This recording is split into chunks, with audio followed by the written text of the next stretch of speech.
Tiga KKB tertembak di Ilaga, aparat klaim perusuh makin terdesak. Kontak tembak kembali terjadi antara aparat TNI Polri dengan anggota kelompok kriminal bersenjata ke distrik Ilaga, Kabupaten Puncak, Papua.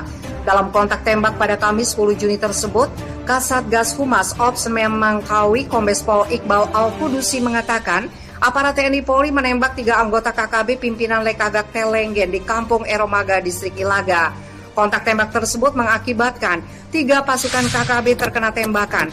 Informasi dari masyarakat dan hasil pantauan drone, kata Iqbal kepada wartawan Kamis 10 Juni. Iqbal mengatakan polisi telah mengidentifikasi bahwa 2 anggota KKB yang tertembak itu bernama Tinggiter dan Manis. Sementara 1 anggota KKB lain yang meninggal dunia atas nama Keminus Murib. Kelompok perusuh KKB ini sudah semakin terdesak, klaimnya. Sebagai informasi, KKB adalah sebutan dari aparat TNI Polri terhadap kelompok milisi dari Tentara Pembebasan Nasional Papua Barat, Organisasi Papua Merdeka. Iqbal menegaskan, aparat akan terus melakukan upaya penegakan hukum di wilayah paling timur Indonesia tersebut. Diketahui dalam beberapa waktu terakhir konflik bersenjata di Papua tengah memanas. Iqbal menjelaskan penegakan hukum tidak hanya dilakukan kepada kelompok separatis pejuang kemerdekaan Papua yang melakukan serangan kriminal bersenjata, juga terhadap penyebar hoax. Upaya itu juga akan dilakukan. Negara tidak akan kalah dengan segelintir orang dengan hasrat politik yang menumbalkan masyarakat sipil dan menyebar teror di Provinsi Papua, Indonesia, ujar Iqbal.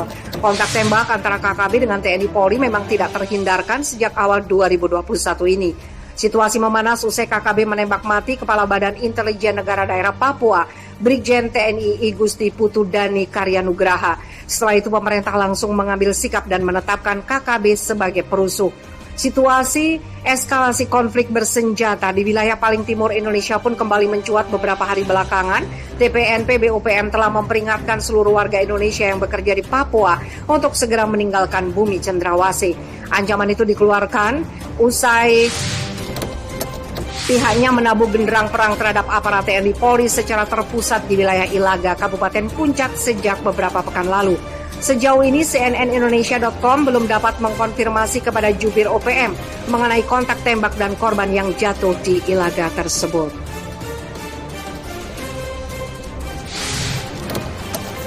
Sebagai bagian dari OPM, KST sebenarnya bertugas untuk menjaga wilayah Papua. Tapi sayang, karena mereka berkeyakinan bahwa Papua dijajah oleh Indonesia, mereka jadi menyerang aparat. Sudah terlalu banyak korban dari TNI dan Polri yang gugur karena dibunuh oleh KKB. Bahkan mereka menggunakan jasa sniper untuk memenuhi ambisinya. Oleh sebab itu, KST wajib diberantas hingga ke akarnya karena pengkhianat akan terus berusaha untuk memberontak dengan segala cara, termasuk kekerasan, sehingga akan sangat membahayakan posisi warga sipil di bumi cendrawasih. Mereka jadi berada di bawah ketakutan dan tidak bisa beraktivitas dengan bebas jika ada ancaman dari KST. Jika pengkhianat tidak di bumi hanguskan, maka bahaya lain yang mengintai adalah kedaulatan negara terkoyak, karena bisa-bisa mereka secara sepihak mengklaim kemerdekaan Papua dan meresmikan Republik Federal Papua Barat. Bahayanya adalah KST dengan licik meminta dukungan dari luar negeri dan plating victim. KST berakting seolah-olah merekalah yang terluka oleh aparat, padahal mereka sendiri yang membuat huru-hara di Papua. Lantas dibuatlah hoax dan konten provokatif yang isinya berkebalikan dari fakta. Namun netizen dari luar negeri tidak mengeceknya dan berkesimpulan bahwa KST yang terluka. Bisa jadi karena berita yang benar berbahasa Indonesia sedangkan mereka tidak mengerti. Jika hal ini dibiarkan akan sangat berbahaya karena nama baik Indonesia dipertaruhkan. Oleh karena itu, pertarungan dengan KST tidak hanya dilakukan di dunia nyata, tetapi juga di dunia maya. Tim Cyber Polri bisa memantau berita hoax atau konten provokatif mana yang diluncurkan oleh KST, lalu meminta Google untuk menghapusnya, karena terbukti itu palsu. Pemberantasan KST makin intensif dengan mengutus Satgas Memangkawi untuk meluncur langsung ke Kabupaten Puncak. Di sana memang daerah rawan konflik dan sudah sering ada serangan KST, baik kepada warga sipil maupun aparat.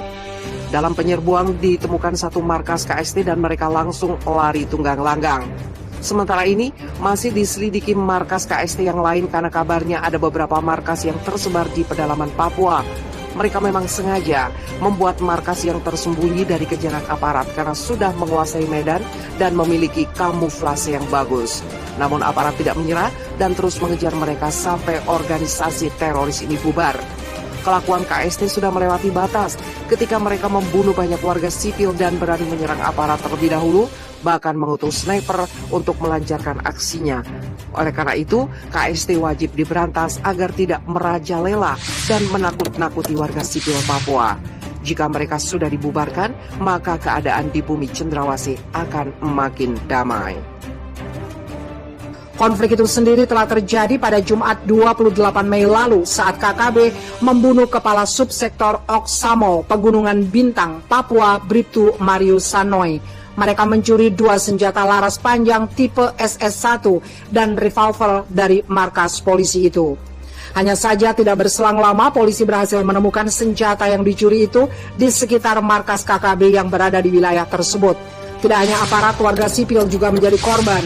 Pada Kamis 3 Juni, polisi menyebut KKB bertanggung jawab atas penembakan seorang tukang bangunan bernama Habil Halenti 30 tahun saat dalam perjalanan pulang dari kampung Erong Gobak, distrik Ilaga. Aksi ini disaksikan oleh rekan Habil bernama Alif yang berhasil melarikan diri dan melaporkan ke polsek setempat. Korban sempat berteriak, "Ampun komandan," namun langsung ditembak oleh salah satu KKB yang menodongkan senpi, ujar Kepala Bidang Humas Polda Papua Kombes Ahmad Mustafa Kamal. Masih di hari yang sama, penyerangan KKB dilakukan di sekitar wilayah Bandara Aminggaru, Ilaga Puncak. KKB diduga membakar sejumlah fasilitas bandara hingga memicu kontak tembak dengan Paskas, Kop Pasukan Kas TNI AU. Kejadian itu berdampak pada kebakaran menara di kantor unit penyelenggara bandara udara dan kantor Airnav di Ilaga, Kabupaten Puncak, Papua. Namun tidak ada korban jiwa dalam kejadian itu. Terakhir, polisi menuding bahwa KKB bertanggung jawab atas penembakan keluarga Kepala Desa Nipur Lema Petianus Kogoya di wilayah Ilaga.